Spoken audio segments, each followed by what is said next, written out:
we can get settled, we'll rejoin the meeting.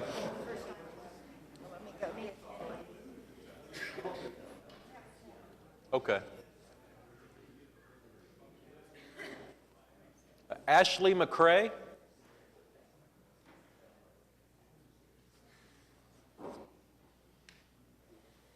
Hi, my name's Ashley McCrae, 1528 Elk Circle. I am a PhD student at the University of Oklahoma. I'm a historian, and I am an enrolled tribal member of the Absentee Shawnee Tribe of Oklahoma. Greetings, Council and Mayor. I am standing here before you today, urging you to act honorably by passing the resolution to recognize the second Monday of October as Indigenous Peoples Day. As one of the authors behind the OU resolution, I am filled with joy and goodwill because our leaders made the choice to listen to its Indigenous community by celebrating Indigenous knowledge, culture, and contributions. Yesterday's celebration is already paving the way for collaboration, as well as a general sense of belonging for the Indigenous communities. We are no longer in the margins. There is no division, in fact, quite the opposite. There is only joy, laughter, happiness, and dancing, singing, eating, sharing, and stories. Non-Indigenous peoples joined with us in dancing and stickball games. I was greeted by many who thanked us for including them. Yesterday, our community was reminded that we are a vital component of the social fabric at OU. Oklahoma is home to 39 federally recognized tribes. Oklahoma City boasts one of the highest populations of Native residents in the nation. What we are asking for here today is by no means controversial or divisive. We aren't asking the community to dwell on the wrongs of the past. We are instead asking you to be a part of us, picking up and moving forward together.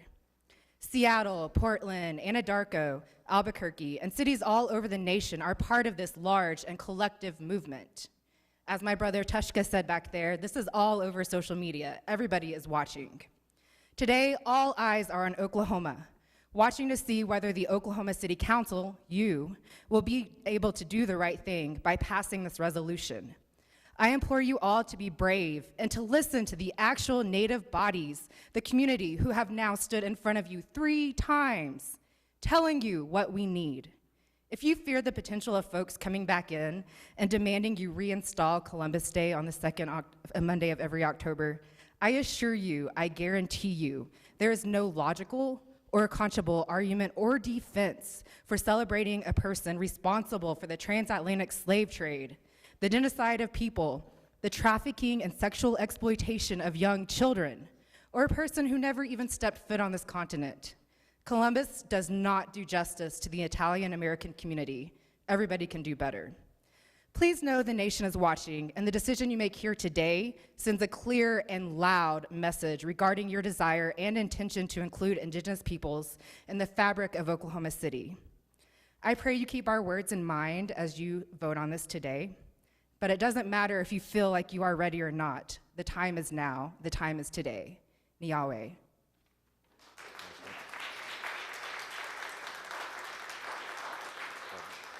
David Wilson.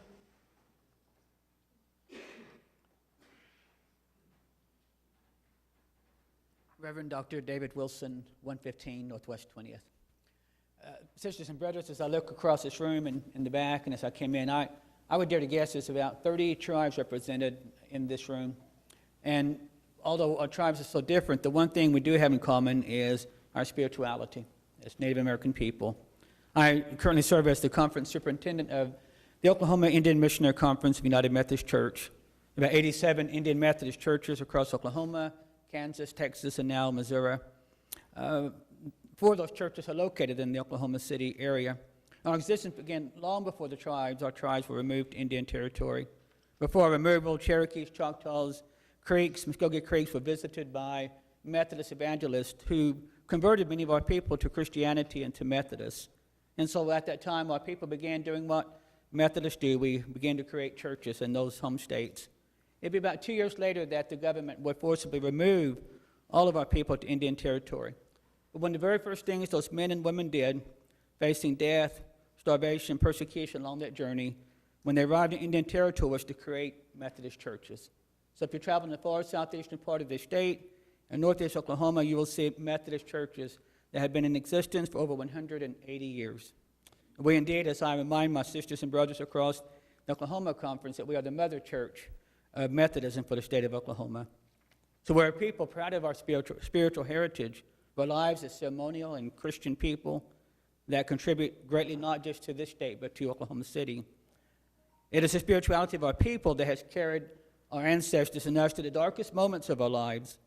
There's also our spirituality that's allowed us to offer forgiveness for the past sins of the world and to do what we're doing today to move ahead to a brighter future. As I looked across this room today, all of us gathered from all nations, all places, I'm reminded what a diverse and beautiful tapestry, spectacular people of God's beauty, a small reminder how beautiful God must be. God's creativity that made this world what it is today. People created in the image of God. As a pastor, I have to throw in the scripture, 1 Corinthians chapter 12. The Apostle Paul, who was attempting to work on unity, said, so that there should be no division in the body, but its parts should have equal concern for each other. If one part suffers, every part suffers with it. If one part is honored, every part rejoices with it. Oklahoman and Cherokee author Bernard Strickland writes in the last chapter of his book, Indians in Oklahoma, Sisters and Brothers, published in 1980, listen to these words. And he says, how can we learn what the Indian has to offer? We can begin by appreciating the philosophy, religion, art, literature, music, and dance of the Native Americans. But the basic question is, when will we recognize Oklahoma's Indian religions, philosophy, literature, and the large body of Native painting, poetry, and prose? The story of the Indian is the literature of America. It is not trite to say that the Indian sings the songs of the forest, of our birds, of our souls. For his world is our world. He is America, and he is American. Thank you, sisters and brothers, for your time, and I urge your vote for this proposal. Thank you. Thank you.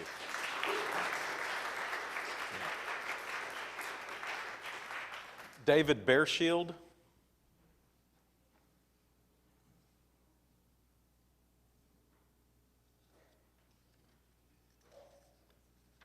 Maddie Haybeck.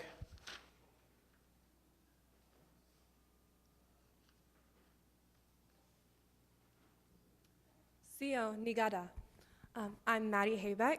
I live at 1111 Oak Tree Avenue in Norman, Oklahoma. I am a student, a graduate student at the University of Oklahoma studying political and intercultural communication. I also intern here in Oklahoma City at the Capitol, as well as I'm a teaching assistant for my department. I wanted to come speak to you today and encourage you to pass this resolution. Indigenous Peoples Day means a great deal to the community, as I'm sure you've seen from everybody speaking today. We're all very passionate about it, and we recognize how important it is for our future and for our youth and for our community. I'm also the president of the Native American sorority at OU, so I'm speaking on their behalf. Let's see. So just to start off with some history, let's be honest, Columbus was lost, right? And he was wrong. I'm not an Indian. I'm indigenous. I'm Chalagi. He was a mass murderer, and as you've heard, he committed countless unspeakable atrocities. When you allow this kind of a person to be celebrated, what kind of message does that send to our community? What kind of message does that send to our children? Our communities, as mentioned before, suffer from high rates of addiction, from suicide, from sexual assault. We have the highest rate of sexual assault for our women in any minority community in the United States. It's 1 in 3. That is absolutely unfathomable. So if you allow Columbus Day to continue to be a holiday rather than replacing it with Indigenous Peoples Day, what kind of message does that send?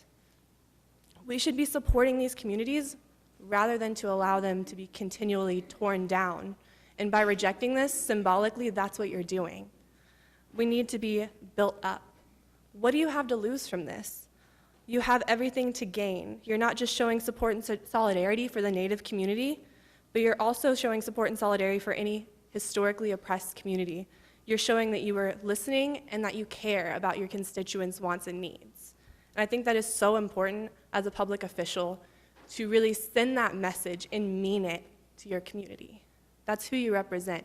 We are who you represent. If you say no, we won't quit, and I'm sure you know this being the 3rd time we've come to you. We are a strong and resilient people. And as you can see, this issue is very close to our hearts. Also, I just want to say that it's inevitable for Indigenous Peoples Day to become a federal holiday. This is just the first wave. This is the beginning. You've seen how many towns, cities, everywhere, there's universities, and there's a big wave for Indigenous Peoples Day being recognized. You could be a leader. Be in that first wave. Don't be shamed into it later. Just start now and make a symbolic effort to create a change for the community. It's so important with the high population of Native peoples in our state and in this city that we recognize them and show them their importance, not only just for our history, but for our future. It's an opportunity for us to heal historical trauma together, and it'll resonate not only through this city, but through the state and the nation as well. I urge you to be a leader and to create a brighter future for our Indigenous populations and the community together as a whole. Wado.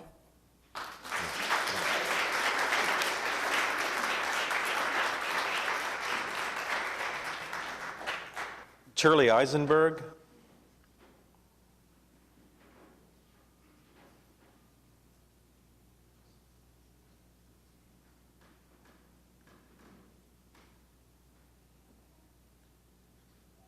Hello, my name is Charles Eisenberger.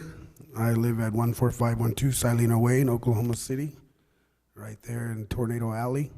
I'm very proud to be here to be able to speak. I knew I was coming, but my friend signed me up, so I'm glad she did. I'm Kiowa, Potawatomi, and German, hence the name Eisenberger, but I come from the Silverhorn families and the Dumbo families. Silverhorn and Dumbo. Dumbo translates to flute in the Kiowa language. I just recently graduated from OU.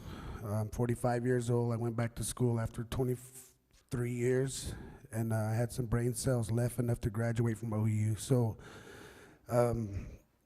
yesterday I was at the university and I saw something really beautiful.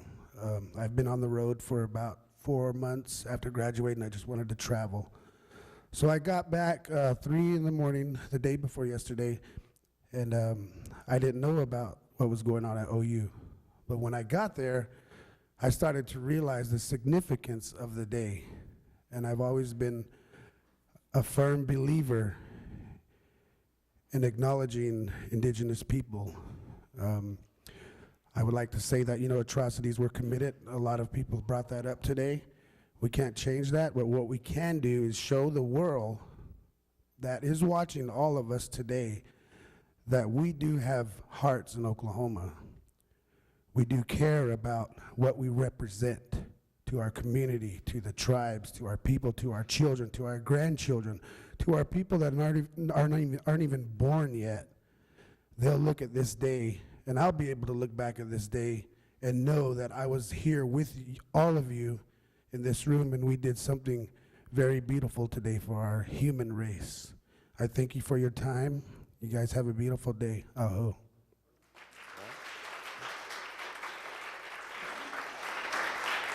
Michael Washington. Yes, that's me. Thank you so much, sir. Greetings to all of you and to your illustrious guests out here.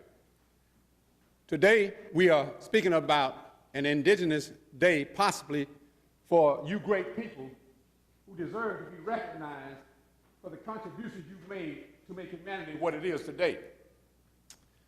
Secondly, even before I get so deeply into that situation, let me say, first of all, how can a man named Columbus discover America when your people were already here? You can't possibly discover something now. You have to discover to be the first one present, as far as my understanding of the matter is concerned. As a matter of fact, too, he wasn't even the second person to discover outside the indigenous people. Matter of fact, there was a little black guy at the top of the scope that said, hey, master, go this way. A lot of people don't know about that, do they? I don't believe this city council is going to pass anything for you because they don't care about you. Straight up. If they cared about you, conditions in our communities would be far greater than they are today. We have to realize one thing too, my good, great people, indigenous people. Your life matters. despite what these people think. They don't care about your condition. They don't care about your economic arrangements. All they care about is passing something for the powers that be who run this great state of Oklahoma. When the Europeans came to America and stole from you, killed your people, stole your land, deprived your children of education, they were telling you what they thought about you. As a matter of fact, they stole your name, your history, your language, your culture, and everything that stood about you. Well, today we're not going to allow that history to be hidden any longer. And I say to you, this city council, prove me, Michael Washington, wrong, and I will stand up greatly as a man of my word with all these witnesses and say, praise God, these people did what was good. But I don't think I'm going to believe that. Why? Because the powers that be want you to keep things as they are. Why not give these people something of pride and belief in themselves? In knowing it would make me feel great that I can stand up and say, hey, these people recognize an Indigenous Day for me.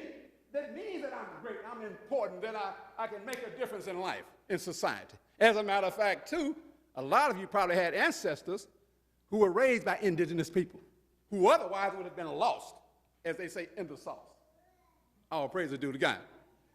So I say to you again, I represent not only the African-American community, because we have a diverse group of people there, but I represent humanity. And as a matter of fact, people might see Michael Washington, when he walks through that door, I don't sidewind. I don't play. And I don't ride with anybody that I don't believe is real. As a matter of fact, once again, I respect your esteemed council members. But I will not side and ride with you if you're injustice. And I don't care if you're outside, inside, on top of a roof. If God is for you, he's more than the whole world is against you.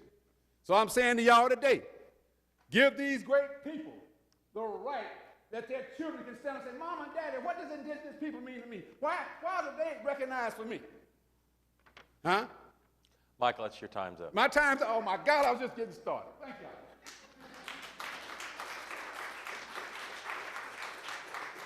We had a couple of other pieces of paper looked like they were duplicates of people that had already spoken. Is there anyone who wanted to speak and hasn't had a chance yet? Yes. Yes, come on forward. Did you want to speak on this matter? Oh, you want people speaking on? Yeah, no, it needs to be on this matter at this point. Okay. Yeah, I'm sorry, I should have been more clear. Okay, Pete? Well, I'm going to move the resolution as it exists, but I'm going to make a couple of comments before I do that. It is obvious to me that this is not going to be, it would not be a satisfactory solution to the people that are supporting this resolution if the date is changed. It seems to me that one of the things that's been made very clear is the insult that the indigenous people of this country feel about this date being named in honor of Columbus. And I don't think we can escape that. I've been approached with the idea that we change the date, and after listening to people today, I don't believe any of the people that spoke would be willing to change the date, and I understand that. I do understand it. I've had contacts with other people, and one of the big comments was that this is an effort to revise history. Well, it seems to me this is just the opposite of that. This is an effort to bring history back in line with what really happened. You know, there have been a lot of things over the last several years where history has been revised. A number of the so-called massacres or battles or whatever you want to refer to them, you know, if George Custer's wife had not have been so adamant about trying to make him a hero, we would have really known what happened at Little Bighorn and what happened at Sandy Creek and what happened at all these other places in western Oklahoma in the Black Kettle situation. We would have known that 100 years ago. But she was a great PR person and did the same thing. I believe the Italian Americans were great PR people for Columbus. I think if we were talking about the second Monday in October being Italian American Day, the date wouldn't make any difference to indigenous people. But they just picked the wrong guy, in my opinion. We've had things happen in Oklahoma City over the last, say, 50 years. You know, Oklahoma City named 3 schools after Confederate generals. Stonewall Jackson, Robert E. Lee, Jefferson Davis. Jefferson Davis School in Oklahoma City is closed now, and my guess is if the school board built another school in that area, they'd find another name for it. And it's because the lost cause argument that followed the Civil War has now been thrown out. People realize now that the Civil War was about slavery, and we no longer come up with all kinds of obtuse arguments to try to say that it wasn't about that.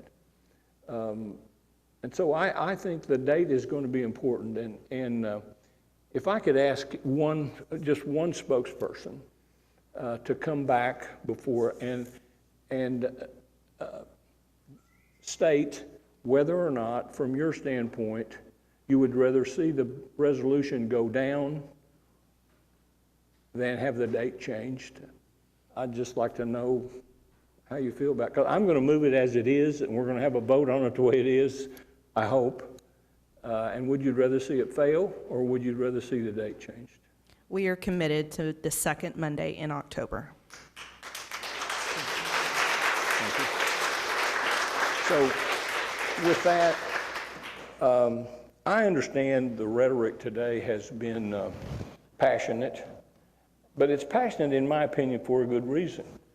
When a wrong has existed for as long as this wrong has existed, people get passionate about wanting to change it. When people have been subjected to the results of those wrongs, they are passionate about it, and they sound passionate when they make their presentations. And I'm guilty of that myself occasionally, and sometimes that goes off into hyperbole, and I'm good at that too. But I'm going to move the resolution as it exists. Okay. Is there a second? Can I make? I spoke 2 weeks ago about the need to recognize the contributions of our indigenous peoples, but I think it's important to number one, be careful when you say things like your people or you people, or I mean, I think it was pointed out that indigenous peoples is incredibly diverse. It's not homogenous. There are countless numbers of tribes, languages, culture. I mean, ultimately, this was an event that took place between the Lucayan people and Columbus and his 1,500 men in the Bahamas. I don't know how many descendants of the Lucayan people are here today, but it's not just about indigenous peoples, which I think is important, but it's important to my 11, 12, and 14-year-old children and all Americans. And that's really just what I want to mention today, is that our federal government made a mistake. They made a tremendous mistake when they made it about Columbus. They didn't say Italian American Day. They didn't say Discoverers Day. They said Columbus Day. And as Mr. Smalley very eloquently pointed out, my children will now be asked to recognize and question, why is the federal government wanting us to emulate or recognize this person? And they're becoming politically astute, and they're reading, and they're beginning to hear things. I mean, I talked with my children all weekend, and I appreciate this effort because it allowed me to have the conversation with my children, that this was a man who was very myopic, who was obsessed with gold, who felt that if he who possesses has all he needs in the world. And he went back to the Queen, and he got 17 ships and 1,500 men, and he instituted a historical trauma that was mentioned today. It was a historical trauma in which peoples were given a tribute system to try and produce as much gold as possible. That was the whole purpose of Columbus's mission. And he stepped so far out of bounds that his own peoples, he was eventually arrested and had to be pardoned by the king. He had the Bishop of Chiapas saying things like, such inhumanities and barbarisms were committed in my sight as no age can parallel. My eyes have seen these acts so foreign to human nature that now I tremble as I write. There was systematic, not just,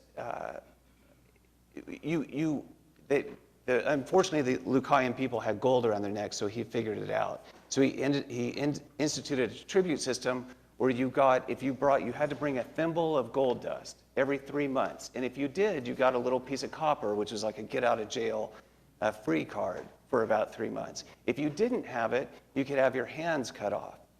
And there are estimates of as many as 10,000 people who died without their hands because they were cut off.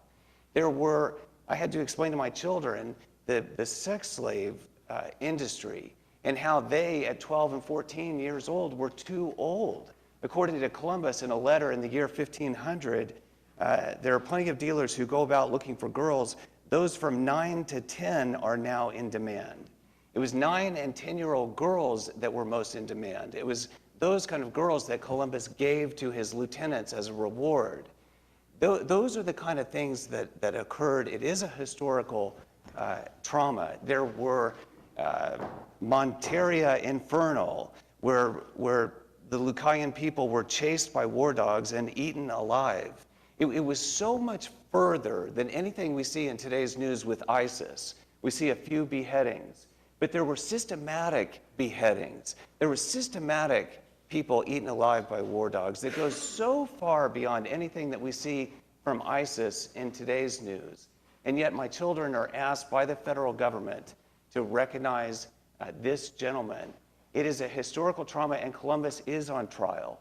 It is important to reject the federal government's request that we honor this war criminal and this person who was so far out of the norms, even of that time, that his own people ended up arresting him and condemning the barbarism that he instituted.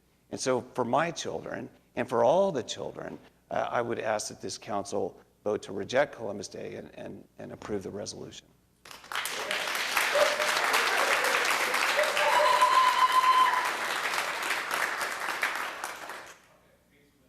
Oh, Pete's made a motion. Is there a second? Okay. All right, everybody ready to vote? All right, cast your votes. And the motion fails 3-5. Motion fails 4-5.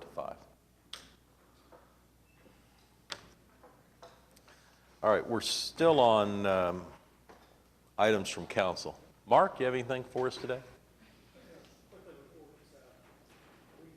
Excuse me. A week ago Saturday, I was invited to a coalition of 7 homeowners associations, Ward 8. They put on a program on crime prevention called the Crime Prevention Through Environmental Design, CPTED. So sorry. And the one thing I wanted to do is I wanted to thank the coalition. It's 7 homeowner associations for inviting me, but more importantly, I wanted to thank Master Sergeant Robert Henderson and Master Sergeant Bob Scala, who did a wonderful job in presenting that program. And if you haven't seen it, I would recommend that you have your HOAs and your wards see that presentation. It was really good, really well done. Thank you. All right, thanks. John? All right, thank you, Mr. Mayor. I just want to take the time out to thank Ward 7 for showing up to the Ward 7 Economic Development Town Hall meeting. We had more than 1,000 people to attend the Economic Development Town Hall, and so I just want to again thank the people of Ward 7 for coming out to the Town Hall, and also the host church, the Greater Mount Olive Baptist Church, Pastor Douglas, for hosting the Town Hall. We knew that we would have a large amount of people to attend, but 1,000 says a lot, and it shows that the people of Northeast Oklahoma City genuinely care about what's happening in Northeast Oklahoma City, and they are in support of. And also, I want to thank city staff and the Alliance for being a part, and also those who gave presentations. Thank you, Mr. Mayor. Meg? Thanks, Mayor. I just wanted to apologize for not being here last week. I think most everybody knows I fractured my tibia in a hiking accident. I do want you all to know that I watched all 6 hours from beginning to end of the meeting, and you know, as we did again today, listened very carefully to what folks had to say. We have procedures and policies in place to do so, and I think all of this discussion is very helpful. After listening to, you know, about 100 people speak on a subject, it's very hard to have an original comment. So I'll just leave it at that. All right, David?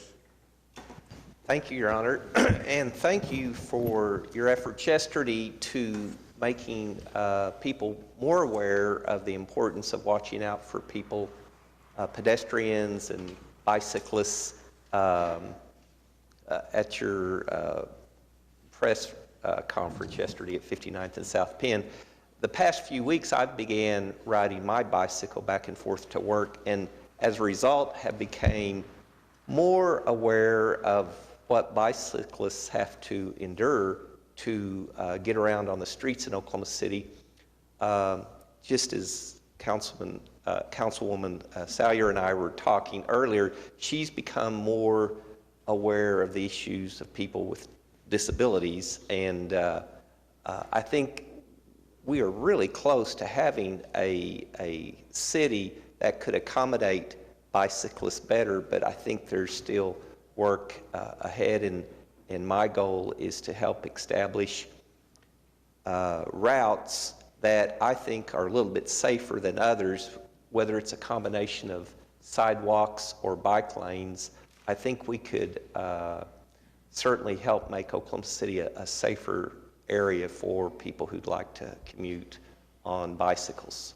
Yeah, and David reminds us, the program we announced yesterday it's called Look Out for Me, and it's a reminder to motorists to be more aware of people that are pedestrians in our new sidewalks and our jogging and biking trails, and that cyclists should wear a helmet, and just kind of another round of awareness. We distributed a map of the city that showed where accidents have occurred, and it's all over the place, but largely in the suburban areas, where people, may traditionally have not are used to seeing people out walking or people out riding a bike. And we have more people doing that, and I think we need to limit the distractions and try and be more aware and be more safety conscious. And I think the program's a good one that the Public Information Office has established. Larry? Thank you, Your Honor. I'd like to encourage the neighbors in Corbin area to come to their meeting Thursday night at 7:30. My wife and I will be there, and we're looking forward to it. And then Windsor Hills has their neighborhood association meeting Saturday morning. Hope you all will get out for that. Thank you, Your Honor. All right, James? All right, city manager reports. Mayor, in light of the time, I think we should merge that city manager report into the final report that we'll bring back sometime in the next few weeks. So. All right. Joanne? Yeah, come on up. Joanne Stiggers, 1917 Northeast 20th Street, Unit 131. I'm a passionate transit rider, and that's what I wanted to bring before you all today. I have a real serious concern for our drivers. They are, during the course of a day, there's so much stress put up on them.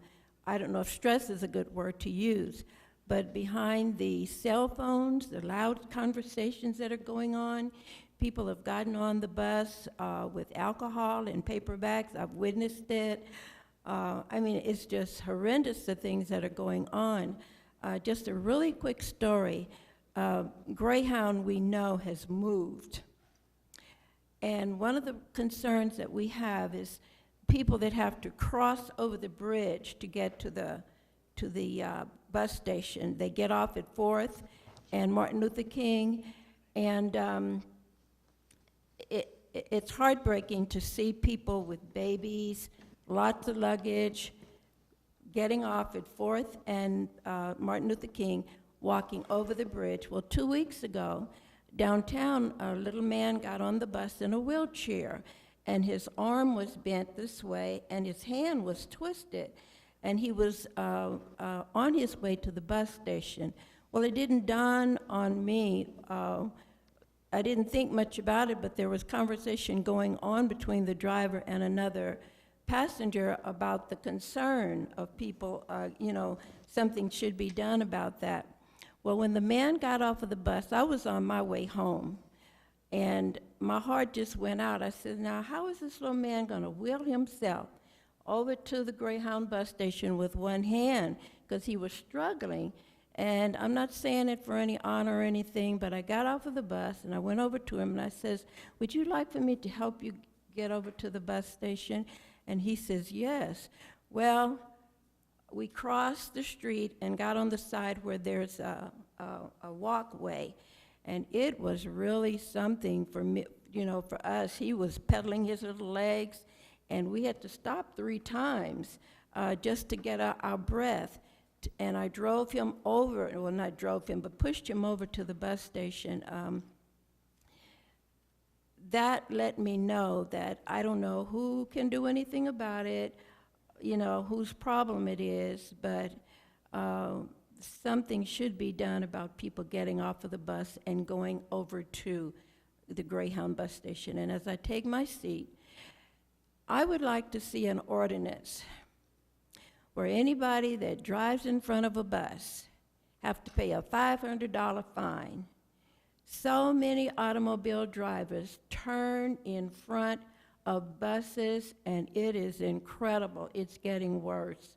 And so I'm saying, I don't know how you all would do it, but make a big sign and put it on the back of every bus, any automobile that turns in the front of a city bus, there's a large fine that they have to pay because they have a total disrespect. And they're putting not only the bus drivers in jeopardy, they have to make quick decisions, Mayor and City Council, about what to do. I was thrown off of a bus in Danville where I lived. I was reading a book, and the next thing I knew is I was on the floor, and I didn't know what happened. Well, a lady had driven in front of the bus just as she was preparing to take off, and she had to jam on her brakes. So that's something I really want you all to think about, what to do with your drivers and protecting not only them, but the people that ride the bus. Thank you very much. Roy Stafford?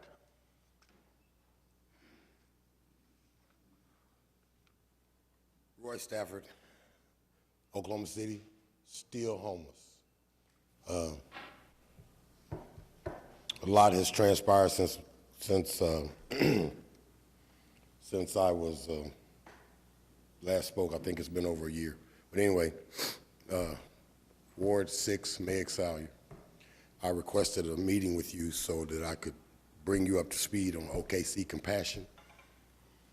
That's an ugly place. If you'll bear with me, because it's been more than a year, let me, okay. I attended school after 35 years, made A's, and OCCC. But we're not going to go into that. OKC Compassion, I really need you to hear all of this.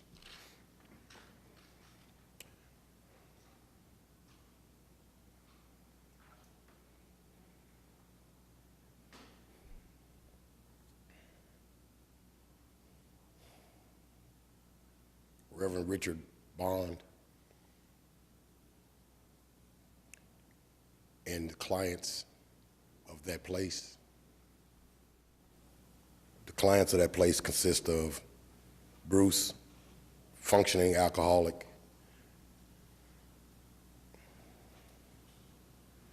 Patty, Jonathan, active meth users. It's ridiculous. I got 300-something days clean.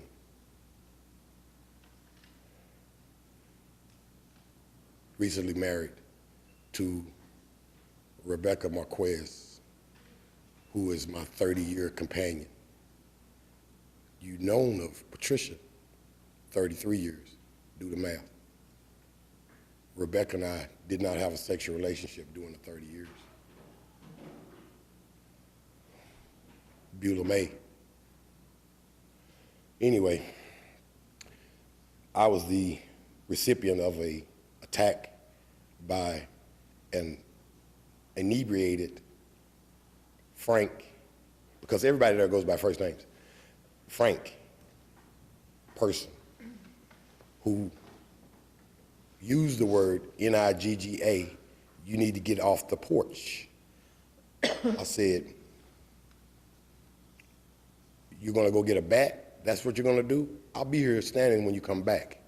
I took a fighting stance, and when he came back at the back, I turned, it was going to punch here, the back strike here, did a leg sweep,